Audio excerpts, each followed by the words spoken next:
Welcome to News Beacon, your trusted source for breaking headlines, global insights, and sharp analysis from around the world. If you're new here, don't forget to hit that subscribe button and turn on notifications so you never miss an update. On a bright morning in Washington, President Trump announced sweeping new tariffs, taxes on goods entering the United States. He argued these measures would protect American jobs from unfair foreign competition, specifically calling out Canada and India. The message was clear. America was rewriting the rules of global trade. Trump's campaign had long promised to fight back against trade deals he said hurt American workers. Now, he was putting those promises into action, making foreign goods more expensive to encourage buying American. Tariffs on Indian imports doubled to 50%, a direct response to India's oil purchases from Russia. Canadian steel and aluminum also faced a 50% tax, straining relations with a close ally. These bold moves were meant to force other countries to the negotiating table, but they also risked sparking a trade war. The world watched, uncertain whether these countries would yield or retaliate. The stage was set for a global showdown over trade. So, what exactly is a tariff? You might have heard the word in the news, especially when countries argue about trade, but what does it really mean for you and the things you buy? Imagine you're at a store eyeing a $10 toy car that was made overseas. It's affordable, and you're ready to buy it, just like millions of shoppers who buy imported goods every day. But if the government decides to add a $2 tariff, suddenly that same toy car costs $12. The extra money doesn't go to the store or the manufacturer, it goes straight to the government as a tax. Tariffs are taxes placed on imported goods. Governments use them for a couple of reasons: to protect local businesses from foreign competition, or to raise money for public projects and services. By making foreign goods more expensive, tariffs encourage shoppers to choose products made at home. This strategy is called protectionism, and it's meant to give local industries a boost. Sometimes tariffs are used as bargaining chips in international politics, like when the US targets India for buying oil from Russia, hoping to influence their decisions. But tariffs can have downsides. They often raise prices for everyone, not just for the targeted country, and can lead to frustration among everyday consumers. If the US taxes Canadian steel, Canada might respond by taxing American milk or cars. This back and forth can quickly escalate. This tit-for-tat can spiral into a trade war, where both sides keep raising tariffs, making goods more expensive and hurting businesses and workers in both countries.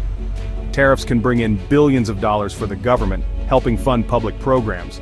But, if courts later decide those tariffs were illegal, the government might have to pay that money back. In the end, tariffs are a powerful but risky tool in global trade. They can shape economies, influence politics, and affect what you pay at the store. Tariffs can protect jobs and industries, but they can also spark economic battles that hurt everyone: consumers, workers, and businesses alike. President Trump's tariff strategy was rooted in America First. He saw the US buying more than it sold, a trade deficit he compared to a household overspending. Trump blamed countries like China, India, and even Canada for taking advantage of the US. His solution: make imports more expensive, so American companies and workers could compete. Tariffs, he argued, would revive US manufacturing and bring jobs back home.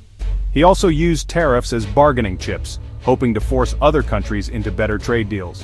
Trump warned that if courts struck down his tariffs, the US could lose hard-won leverage. Supporters saw this as a necessary correction to decades of bad deals. Critics feared it would backfire, hurting American businesses and consumers. For Trump, tariffs were about reclaiming economic power, even if it meant upsetting allies. The gamble that tough tactics would force the world to play by America's rules. Canada, blindsided by steep US tariffs on steel and aluminum, quickly pushed back. Prime Minister Mark Carney called for talks, but the tariffs stayed, rattling Canadian businesses. Canada retaliated, slapping its own tariffs on American goods, sending a clear message too can play this game.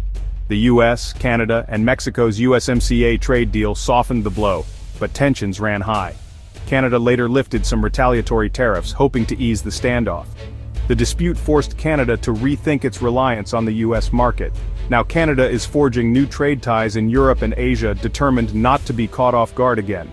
The lesson: even the closest partnerships can be tested by economic conflict. Canada's experience shows the risks of depending too much on a single trading partner. In global trade, every country must be ready to defend its interests, even against old friends. The US-Canada rift proved that trade wars can reshape alliances overnight. India's response to US tariffs was swift and strategic, reflecting a new era of economic assertiveness. With tariffs on Indian imports suddenly doubled, India quickly realized it couldn't afford to rely on the American market alone for its economic growth and stability. Prime Minister Modi's government responded by launching a major push to diversify exports, targeting new and emerging markets in Africa, Latin America, and China, aiming to reduce dependence on any single country. Indian pharmaceutical companies in particular found new customers across the globe, while trade talks with the US continued quietly behind the scenes, keeping diplomatic channels open. India also opened negotiations with the European Union and China, building a wider network of options and strengthening its position beyond the US market. Domestically, Modi's government reformed India's tax system, aiming to make the economy more robust and resilient against external shocks and unpredictable global events. Despite the tariffs, Indian pharmaceutical exports to the US actually grew by 20%, a testament to the industry's resilience, adaptability, and the global demand for Indian medicines. India's two-pronged strategy was clear: find new partners to expand its reach, but always keep the door open for a better deal with the US in the future. The lesson is simple but powerful. In a volatile world, flexibility and diversification are not just advantages but necessities for survival and growth. India's experience shows that trade wars, while challenging, can also spark innovation, new alliances, and unexpected opportunities for those willing to adapt. Even under intense pressure, a strong and dynamic economy can adapt, evolve, and ultimately thrive in the face of adversity. The global marketplace is always shifting, and so must its players, as they navigate the ever-changing tides of international trade. As US tariffs ramped up, targeted countries began forging new alliances. China, Russia, and India formed a powerful bloc, signaling their resistance to American trade pressure. At a recent summit, their leaders stood united, determined to build a global system not dominated by the US. Real deals followed. China agreed to buy Russian natural gas, creating a new economic sphere outside US influence. India and Canada, while not as closely aligned, also sought new partners in Asia and Europe. China's ambitious overland trade route, like a land-based Suez Canal, aims to connect Asia and Europe, bypassing traditional US-centric routes. The result, a more multipolar world with several centers of economic power. The US remains important, but it no longer stands alone at the center. Tariff battles have redrawn the map of global trade, pushing countries to seek strength in numbers. New partnerships are forming and the old order is fading. The world is entering an era of shifting alliances and complex rivalries. For Americans, tariffs meant higher prices at the checkout. Everyday purchases became noticeably more expensive, and many families found themselves stretching their budgets further just to afford the basics. Companies importing goods paid the tariffs, then passed those costs to consumers, making everything from electronics to soup more expensive. Even small price hikes added up, especially for households already feeling squeezed by rising living costs. The end of the de minimis exemption hit online shoppers hard, as even small packages from abroad faced new taxes. Suddenly, bargain deals from overseas websites lost their appeal, and shoppers had to think twice before clicking buy. US manufacturers struggled with rising costs, especially those relying on imported materials like Canadian steel. Many businesses faced tough choices: either absorb the extra costs or raise prices for their customers. Some jobs were saved in protected industries, but others were lost as companies cut back or moved production. Layoffs and plant closures became more common in sectors hit hardest by the tariffs. Retaliatory tariffs from countries like China hurt American exporters, shrinking sales in key markets. Farmers, automakers, and tech companies all felt the sting as foreign demand for US goods dropped. The US trade deficit actually widened as companies rushed to import goods before new tariffs hit. This surge in imports was only temporary, and it left many businesses scrambling to adjust to the new rules. The manufacturing sector contracted and economic uncertainty grew. Business owners hesitated to invest or hire, unsure of what the future would bring. The goal was to help American workers, but the reality was mixed. Some gained, many lost. The impact varied widely depending on the industry and region.